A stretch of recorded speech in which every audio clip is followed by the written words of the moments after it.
My wife didn't tell me we were separating. She told a room full of executives. It was the night of her promotion party, champagne, applause, soft jazz in the background. And then, right after thanking her team, she smiled and said, "I also want to share that Daniel and I have decided to separate. It's time for both of us to grow." Everyone turned to look at me. I didn't leave, I didn't argue, I didn't react. I stayed until the end. Because what she didn't know was that timing matters, and that night, timing was everything. Stay with me until the end of this story, because what happened after that announcement didn't destroy me. It revealed something she never saw coming. My name is Daniel Carter. I'm 38 years old, and until that night, I thought I understood my marriage. Claire and I had been together for 11 years, married for 8. No children, 2 careers moving in parallel, or at least that's how I believed it worked. She worked in corporate communications for a healthcare company, smart, controlled, precise with language, the kind of person who rehearsed important conversations in the shower. I work in compliance auditing, numbers, documentation, quiet structure. I don't speak unless I need to. The promotion party was held at a rooftop restaurant downtown, private section, glass walls overlooking the city lights, the kind of place where everything looks polished from a distance. I stood beside her most of the night, holding a drink I barely touched, smiling at people I barely knew. She seemed radiant, not emotional, not nervous, just ready. When the CEO finished his speech and handed her the microphone, I felt proud, genuinely proud. She had worked for this. She thanked her team, thanked leadership, thanked her mentors. She did not thank me. That stung, but not enough to raise alarm. Then she cleared her throat slightly. "There's one more thing," she said. Her voice didn't shake. "Daniel and I have decided to separate. We'll be moving forward individually." The words landed softly, but they landed. There was no pause, no hesitation, just clean delivery. A few people shifted uncomfortably. One woman near the bar covered her mouth in surprise. Someone gave a polite, awkward clap that died quickly. I felt heat climb up my neck, but I didn't speak. Claire looked at me briefly. Not cruel, not apologetic, just assessing. I nodded once. Not agreement, acknowledgement. The music resumed after a moment. Conversations restarted, lower than before. A man from finance approached me carefully. "Hey, I didn't know. I'm sorry, Daniel." "It's fine," I replied. It wasn't fine, but humiliation doesn't improve when displayed publicly. I stayed. That's what people didn't understand later. Why didn't you leave? Because leaving would have confirmed the narrative, the unstable husband, the emotional liability, the weight she needed to shed for professional growth. No, I stayed. I watched. I listened. And I noticed something small. When people congratulated her, they weren't asking about us. They were avoiding it, which meant they already knew. This wasn't spontaneous. It was coordinated. Later, near the dessert table, I overheard her director say quietly, "You handled that perfectly." Handled what?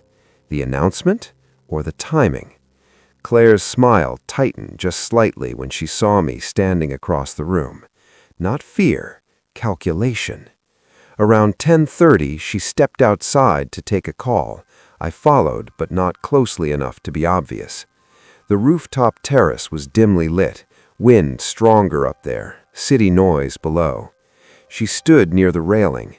"I did it," she said into the phone. "Yes, in front of everyone." Pause. No, he didn't react. Another pause. I know, that's what I was worried about. My chest felt tight, but not from anger, from recognition. She wasn't worried I would explode. She was worried I wouldn't. I stepped back before she noticed me, returned inside, ordered a water, stayed. At 11:15, the CEO raised a glass again for a final toast. "To new beginnings," he said.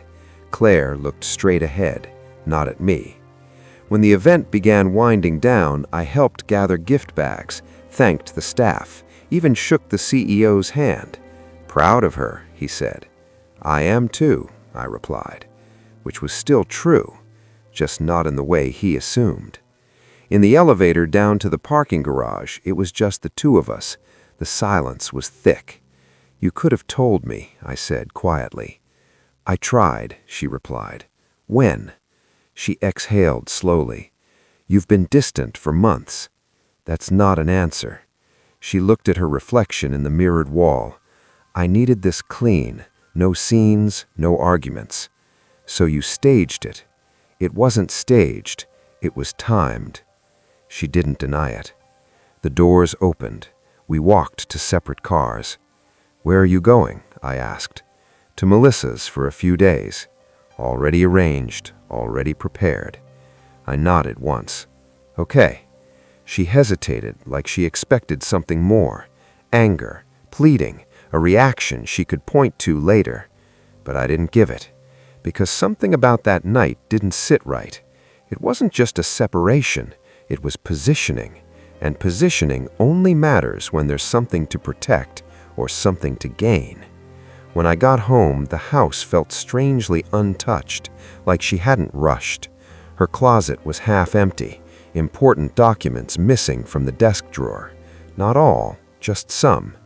I sat at the kitchen table in the dark, replaying the night, the director's comment, the phone call, the phrase, "I did it." She had needed witnesses, public framing, professional context, which meant this wasn't just about our marriage, it was about narrative control. And in my line of work, narratives fall apart when you examine the timeline. I opened my laptop, not to message her, to check something else, our shared financial dashboard. I hadn't looked at it in weeks because I trusted her. The screen loaded slowly, and when it did, I noticed a transfer dated 3 days earlier, large enough to matter, from our joint account to an account I didn't recognize. And that's when the humiliation faded, and something colder replaced it. This wasn't just an announcement, it was preparation, and I had stayed long enough to see it clearly. The transfer was for $82,000. Not a round number, not accidental. $82,460. 3 days before the party. Labeled simply as internal allocation. There was nothing internal about it. I stared at the screen for a long time, letting the number settle into something real. Our savings account had been built slowly, careful deposits, bonuses, tax returns, years of restraint. We had agreed never to move more than $10,000 without discussion. $82,000 wasn't discussion, it was intent. I didn't call her, I didn't text. Instead, I opened the transaction details. Receiving account, Northbridge Holdings. I didn't recognize the name. Routing number, traced to a regional bank downtown, which meant the account wasn't offshore, not hidden, just separate. I checked previous statements. 2 smaller transfers in the last 2 months, $9,000 each. I hadn't noticed, because I hadn't looked closely. Trust makes you lazy. I leaned back in my chair and tried to slow my breathing. This wasn't theft. Not technically.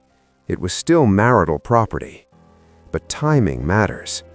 3 days before announcing separation publicly. 3 days before framing herself as independent. That wasn't coincidence. I opened her LinkedIn profile out of habit. Her promotion had been updated already. New title, Executive Vice President Communications Strategy. Posted that same afternoon, before the party, before telling me. Comments flooded in. Power move. So proud of you. New chapter. I closed the tab. Then I did something I rarely do in personal matters. I opened our tax files. I keep copies of everything, digital and physical. Last year's return showed no entity named Northbridge Holdings connected to us, which meant one of two things: it was newly created, or it wasn't under our joint filing. I logged into the State Business Registry, typed in Northbridge Holdings. One result. Formed 6 weeks ago. Registered agent, Claire Carter. My name, nowhere. Address listed, our home. I felt something shift inside my chest. Not rage, clarity. She hadn't just transferred money, she had built a structure. I closed the laptop slowly. The humiliation from earlier began to reorganize itself. This wasn't about escaping me. It was about controlling assets before narrative fallout. Public separation first, financial insulation already in place. I checked the time. 12:47 a.m. Too late to call anyone, but not too late to review more.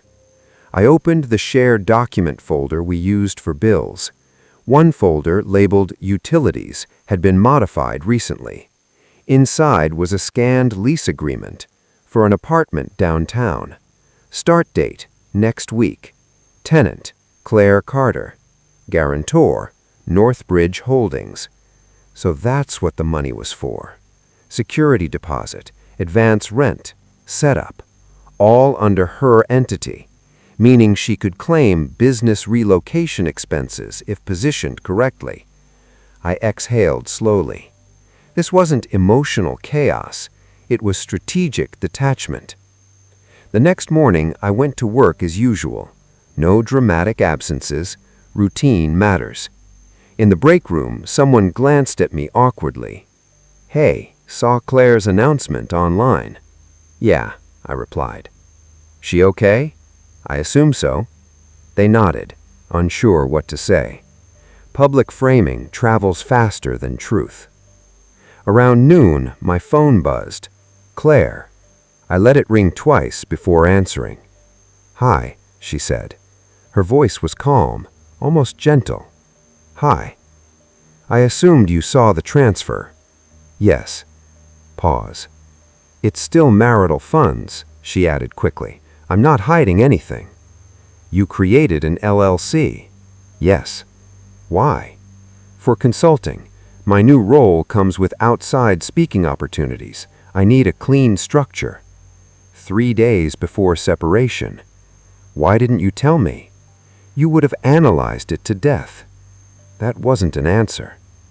"That money is joint," I said. "And so is our future settlement." There it was. Settlement. So this is pre-negotiation? It's independence. You announced separation publicly before speaking to me privately.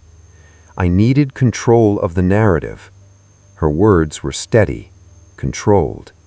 I pictured the rooftop again, the CEO's toast, her director's quiet approval. I did it. She wasn't afraid I'd react violently. She was afraid I'd react methodically. "You think I'd sabotage your promotion?" I asked. "No," she said softly. "I think you'd slow it down." That landed differently. Not as an accusation, as a perception. "I've supported you for years," I said. "You've supported me carefully." Carefully, as if careful was an insult. We were silent for several seconds. "Daniel," she said finally, "this doesn't have to be ugly." "It already is." Another pause. "I'm meeting with counsel tomorrow," she added. "I suggest you do the same." The line went quiet. She had hung up. I sat in my office staring at the blank monitor. People think separation is about emotional distance. Sometimes it is, but sometimes it's about timing assets before filing. I called an attorney that afternoon, not aggressively, just informational. He listened quietly as I described the party, the transfer, the LLC. "Has she filed yet?" he asked. Not that I know. Then you're ahead. Of what? He paused. Of the formal narrative. That word again, narrative. She went public before filing, he continued. That's unusual unless she expects scrutiny. From who? Corporate boards care about optics. Sudden separation framed as personal growth protects her brand. Brand. Marriage reduced to brand management. Secure your accounts, he advised. Do not retaliate. Document everything. Document. That I understood. That evening, I returned home and printed the state registry page, the lease agreement, the transfer confirmations. I placed them in a folder, not to confront her, to stabilize myself. Around 9 p.m., my phone buzzed again. Unknown number. I answered. Daniel? A male voice asked. Yes? This is Mark Ellis, Claire's director. My stomach tightened slightly. Yes? I just wanted to say, I hope things remain professional. Professional, meaning don't embarrass her. I haven't done anything unprofessional, I replied. Good, he said, because leadership is sensitive right now. Sensitive to what? I ended the call calmly. Then I understood. The party announcement wasn't just separation, it was insulation. If I reacted publicly, if I contested the narrative, I would look unstable, which would validate her framing. She wasn't just protecting assets, she was protecting reputation, and reputation collapses if timing is exposed. I opened my laptop again, scrolled through our shared document folder, found something new, a calendar entry she had deleted but not fully removed. Board review meeting scheduled, next Friday. Topic listed, Leadership Stability Discussion. I stared at those 3 words for a long time. They weren't about quarterly revenue. They weren't about performance metrics. They were about optics, about whether Claire's sudden public separation would create risk, and whether I was that risk. I didn't sleep much that night, not because I was angry, because I was thinking. Claire always plans 3 moves ahead, but she also assumes people will react emotionally. That's her blind spot. The next morning, I requested a copy of the board agenda from an internal contact I trusted. I didn't explain why. By afternoon, he called me. "You're not on the agenda," he said carefully. I didn't expect to be, but there's a section titled Personal Risk Assessment. I let that sit. Is that common? I asked. Only when leadership changes create exposure. Exposure, that word again. I thanked him and hung up. Claire wasn't just insulating assets, she was preemptively neutralizing potential instability, which meant she expected resistance, or she feared it. Either way, she had framed the separation as strength. I needed to understand something before reacting, so I went back further, back to 6 weeks ago, the date Northbridge Holdings was formed. I reviewed my calendar. That week, Claire had returned from a conference in Chicago. She'd been unusually distant, focused. She'd mentioned a late dinner with her director. I hadn't questioned it, because trust makes you quiet. I searched her public speaking schedule. Nothing listed.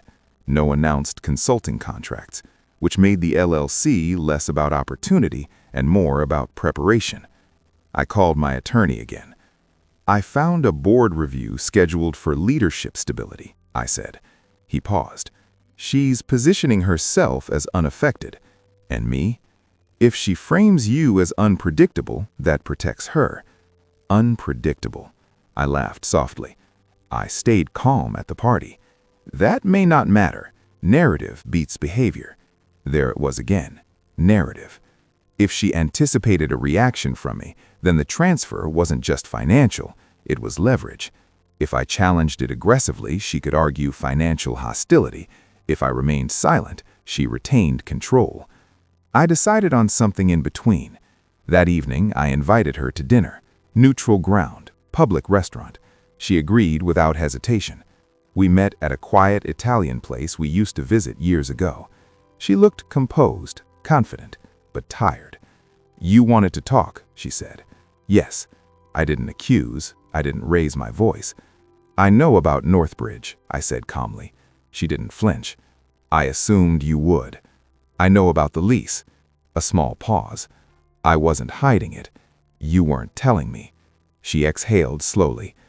"I needed space before filing." "So you are filing?" "Yes." No hesitation. "When?" "Soon." We sat in silence for seconds.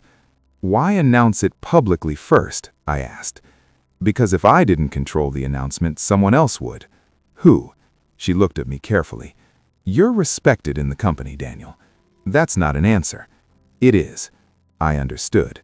If she had filed quietly, rumors would start. People would speculate. Some might assume conflict or financial disputes. Publicly framing it as personal growth removed that uncertainty.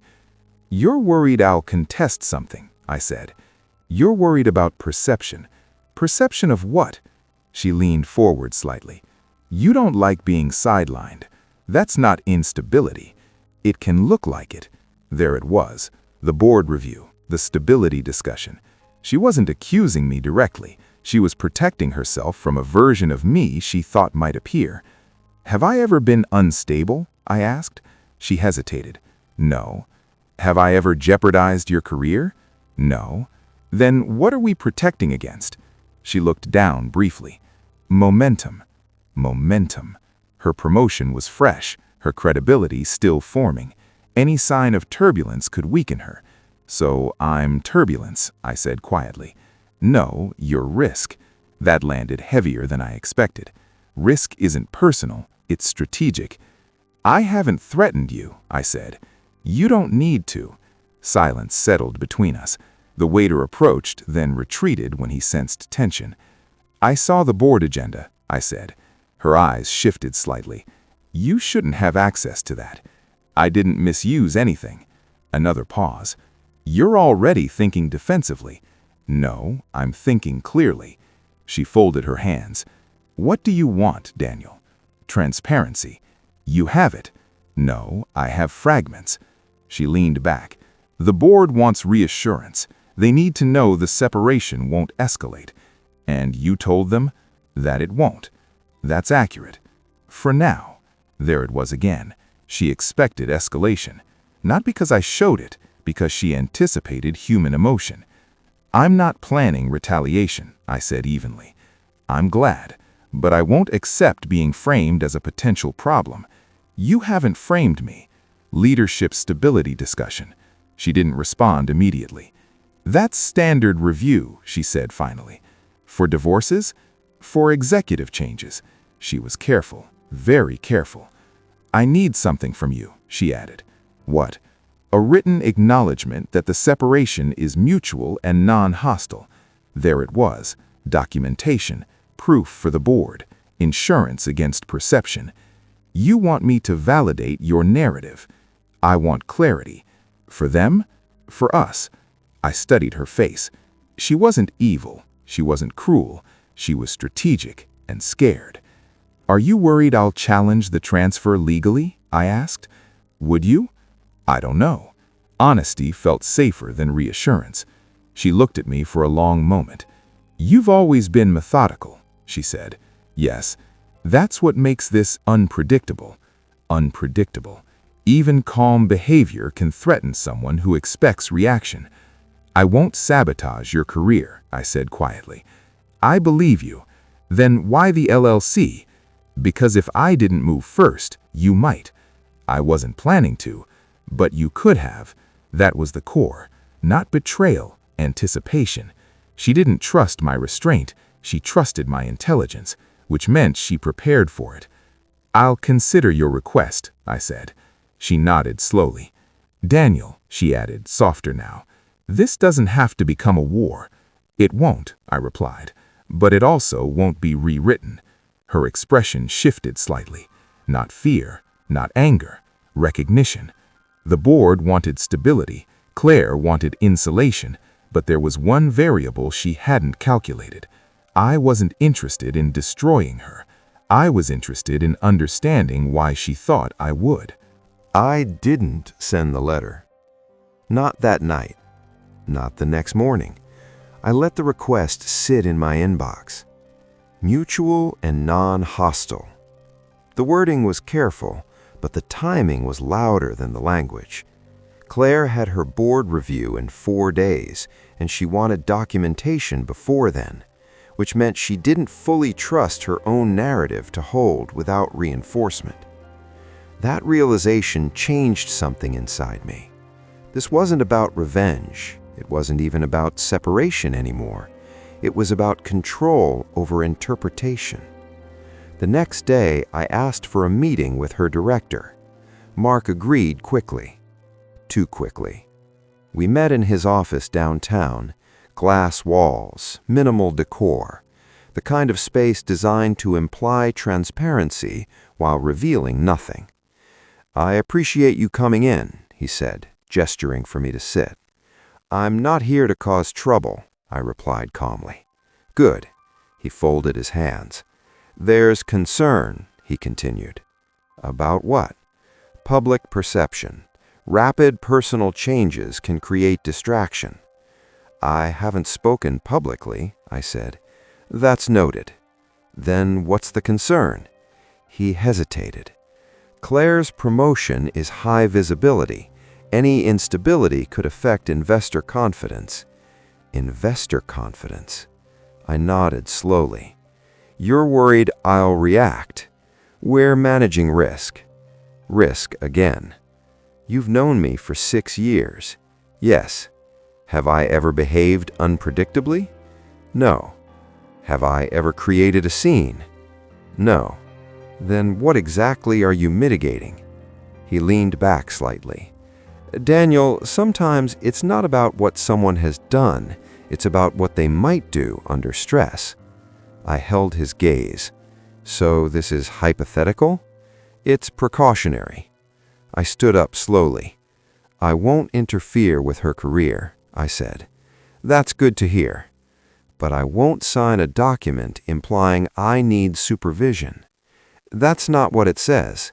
It implies potential hostility." He didn't argue.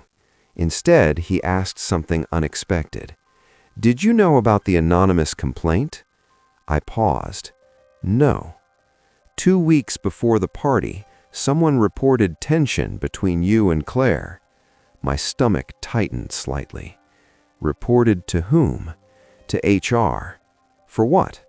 "Alleged controlling behavior." The word controlling felt foreign. "I've never restricted her." "I'm not accusing you," he said quickly. "I'm informing you." That was the twist.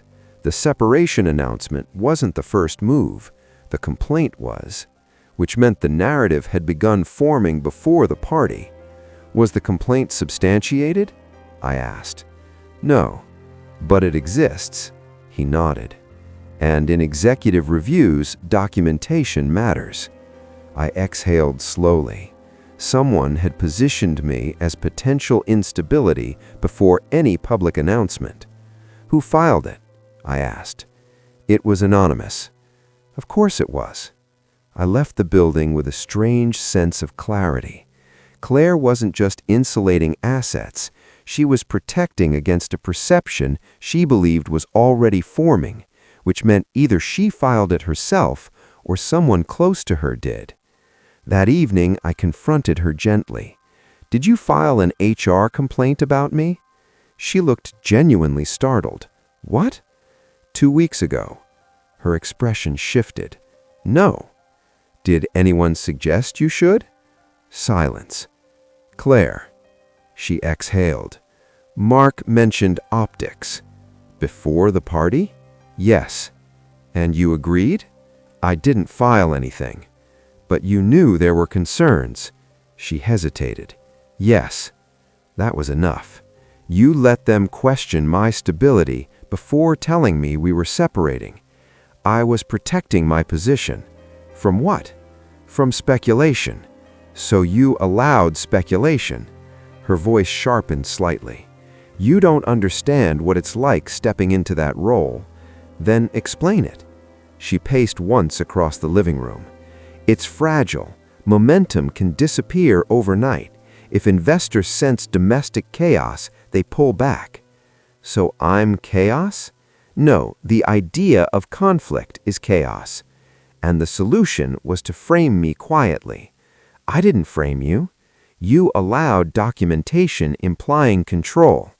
She stopped pacing, her shoulders lowered. I didn't think it would escalate.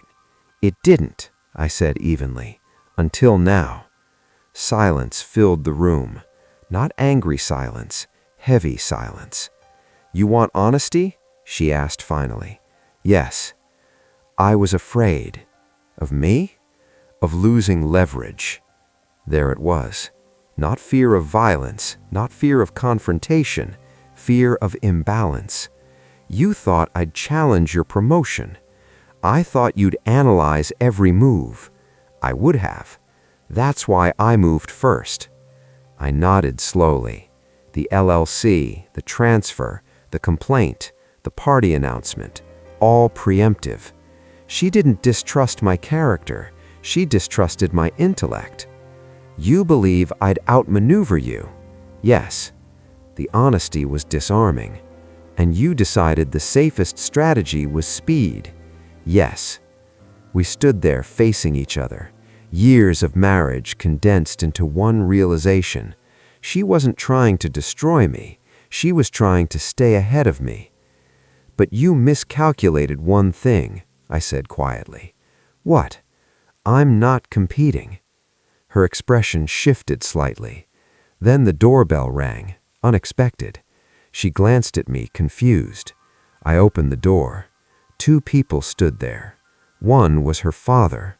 The other was a woman I didn't recognize. Claire's face drained of color. Dad? She whispered. He stepped inside slowly. We need to talk, he said, and the woman beside him held a folder. Claire's father did not raise his voice. He didn't accuse. He simply walked into the living room like a man who had rehearsed this moment for weeks.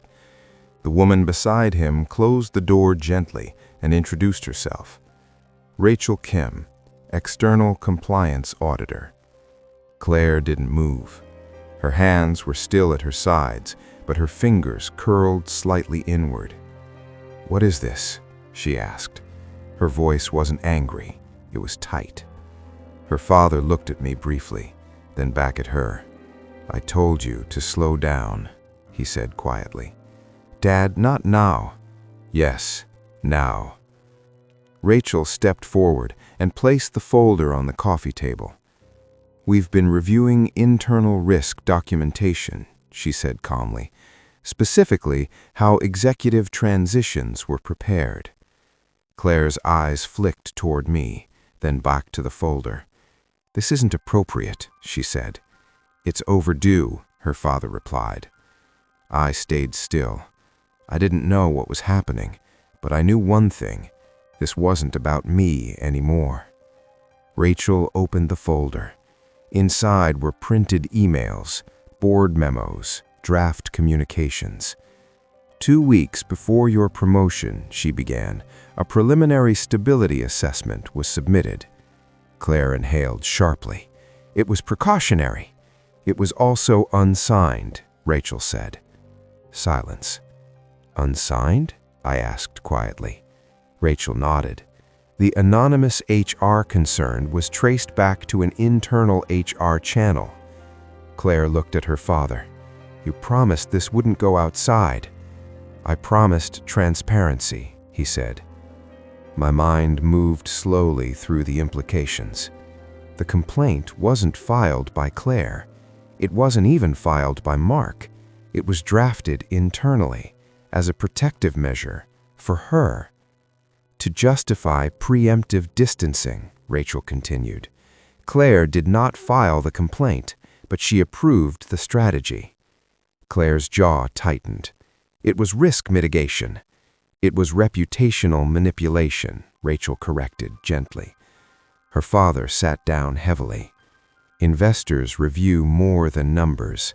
They review ethics. Claire turned toward me. You knew about this? No, I said honestly.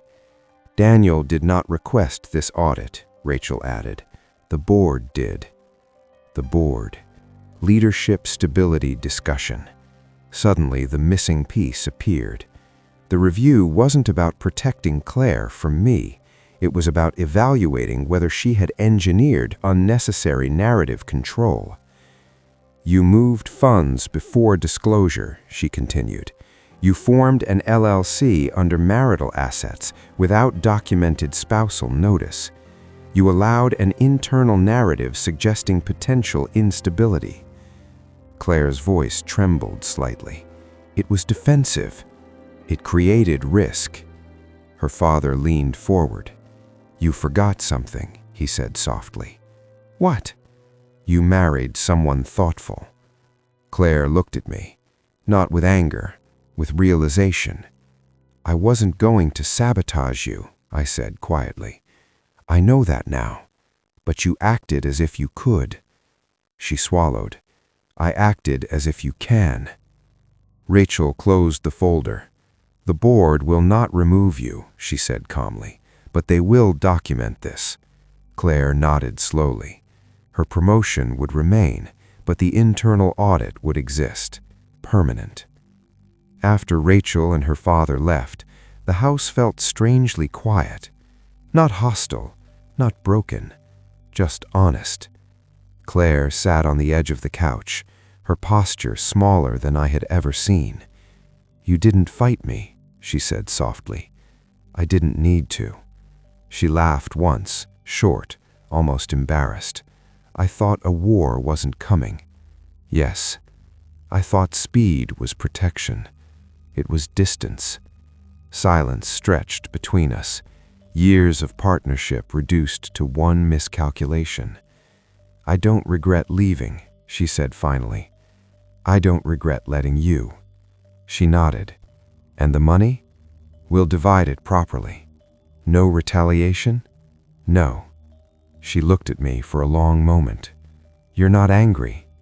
I was, I admitted, but not the way you expected. She folded her hands.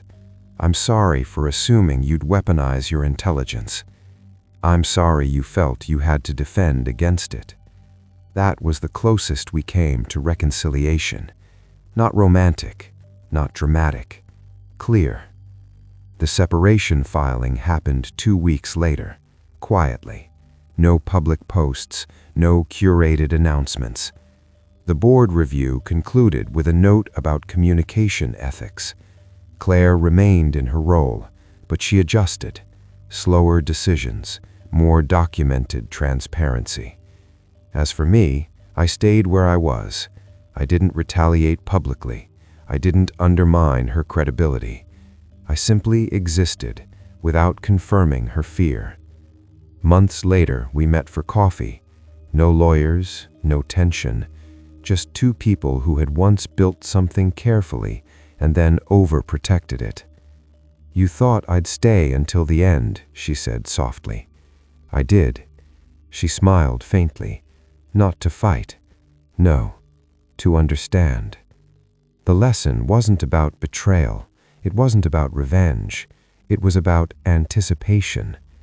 When you assume someone will turn against you, you sometimes become the instability you feared. Claire feared losing control, so she tried to control perception. But perception is fragile when it's constructed too early. I wasn't the risk. Her preemptive narrative was.